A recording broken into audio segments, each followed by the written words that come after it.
Resolução da Unicamp de 2024, a gente está aqui com a prova QY, onde a questão 47 vai contar o seguinte pra gente, que a partir da organização tecidual é possível reconhecer o estado de desenvolvimento das plantas e mesmo diferenciar as monocotiledôneas das eudicotiledôneas.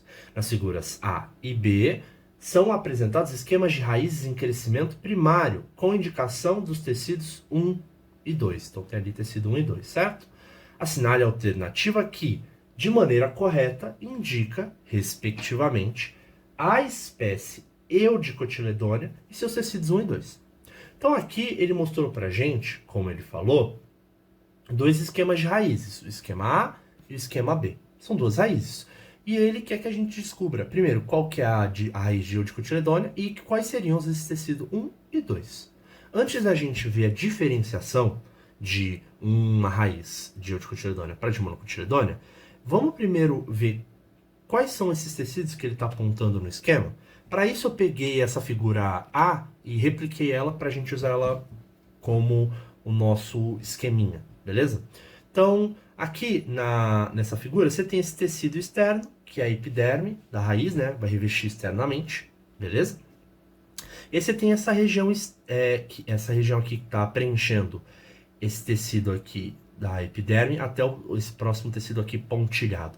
Isso daqui é o córtex da raiz, tá? Córtex é como a gente vai chamar a região externa de algumas estruturas na biologia. Por exemplo, você tem o córtex cerebral, você tem o córtex das adrenais. Então aqui você tem o córtex da raiz. E aí, depois que você passa pelo córtex, né, indo de fora para dentro, você tem esses dois tecidos. Tem esse tecido pontilhado aqui e tem esse tecido contínuo. Esse tecido pontilhado é a nossa endoderme, beleza? Endodentro, derme é tecido.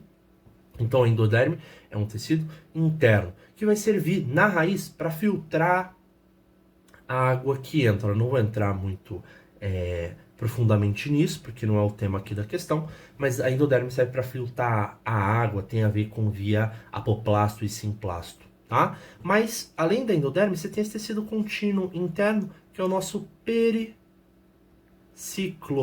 beleza? Peri significa entorno, então se você vive no entorno da cidade, você vive na periferia.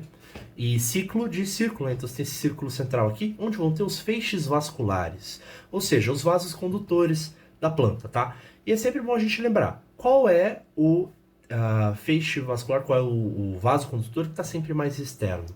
É o floema, ok, gente? É sempre o floema, tá? Isso ajuda a gente a entender, por exemplo, aquele fenômeno do anel de Malpighi, caso você não lembre.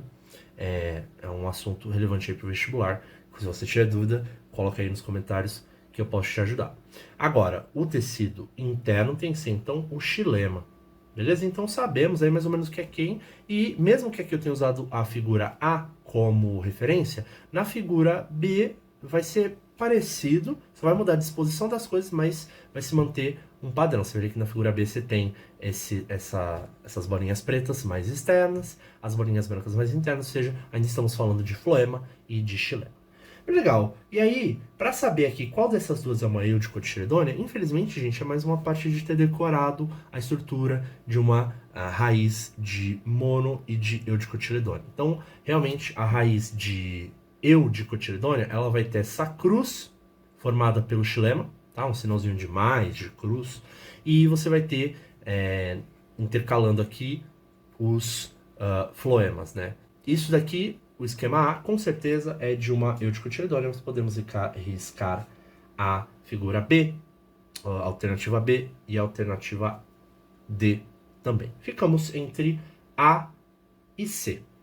E aí ele quer que a gente aponte as estruturas 1 e 2. 1, como a gente conversou, é o nosso floema, né, gente? Tem que ser o floema. Então, a A tá correta, enquanto a C fala que é xilema, já tá errado aqui. Mas também vale dizer aqui que a nossa figura 2, como eu já apontei, a linha pontilhada é a endoderme, tá? E aí sim a linha contínua seria o tal do periciclo, né? Embora a A e a C ambas falem endoderme, o que faz aqui a diferença é saber qual é o floema e qual que é o xilema, viu, pessoal? Então, a nossa resposta é letra A. Espero que esse vídeo tenha ajudado vocês. Se tiverem alguma dúvida, deixem aqui nos comentários, curtam o vídeo, se inscrevam, vai ter mais conteúdo desse tipo aqui. Um abraço, continuem estudando e até mais.